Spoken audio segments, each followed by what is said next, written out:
Let's start with the zombies. Zombies is what happens to science majors when they're at a Halloween party and they're standing a little bit too close to the punch bowl. They start spouting scientism. Now, science is the belief that the natural sciences give you a true account of the natural world. Scientism is the belief that the sciences give you the only possible true account of the natural world. Now, under the spell of scientism, it's easy to think you can turn a human being into a zombie because the sciences explain the natural world without appealing to anything supernatural or spiritual or spooky like a soul or even a mind. And since the human beings exist in the natural world, the thought is you can also explain human beings without any appeal to a soul or a spirit or a mind. And zombies just are human beings drained of all mental stuff. So, cheat sheet. Right.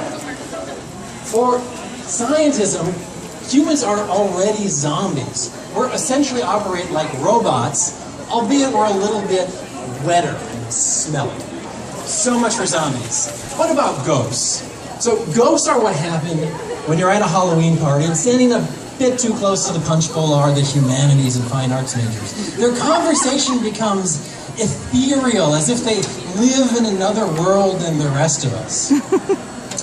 So, now the humanities is the belief that there is a distinctive human spirit that cannot be reduced to our physical and physiological functions of our natural bodies. Now, from the humanities, you're one sip of punch away from an eerie supernaturalism if you think that because the human spirit is irreducible to the physical body, that the human mind can exist independently of the physical and material world. So just as for scientism, humans are already zombies, for supernaturalism, humans are already ghosts. We just happen to be haunting around for a while in these particular bodies, wet and smelly though they may be. So now time for the philosophical PSA. What to do if you find yourself in the middle of a fight between ghosts and zombies? Which admittedly is a silly question, unless you see it as a placeholder for the wider question about where philosophy is supposed to fit into the wider cultural wars between the arts and sciences. So what's a philosopher to do? Well, first you might think, the job of the philosopher is to think hard and to find the right answer and then to sort of tell the rest of us. So the philosopher is a know-it-all. Secondly, you might think, well, although sober and thoughtful, the philosopher doesn't have any particular insights into the nature of the universe or the human mind. So their job is to referee the debate, make sure everybody's following the rules of rational discourse so nobody gets hurt. Philosopher is referee. We might say, well, wait a minute, why don't we step back and think outside of the box here? Maybe there's some third neglected alternative that nobody's thought of yet. And the job of philosophy is to be the creative genius to identify the neglected alternative beyond the ghost and zombie dichotomy. Finally, it might occur to you at some point that you might look a little bit ridiculous trying to have a sober conversation with midnight revelers dressed up in costume.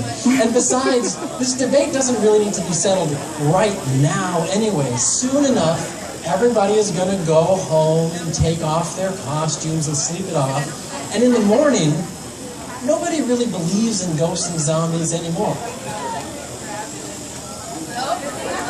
So it turns out the great debate between ghosts and zombies was no more than a bunch of midnight shadow boxing, punching and jabbing at positions that aren't really there.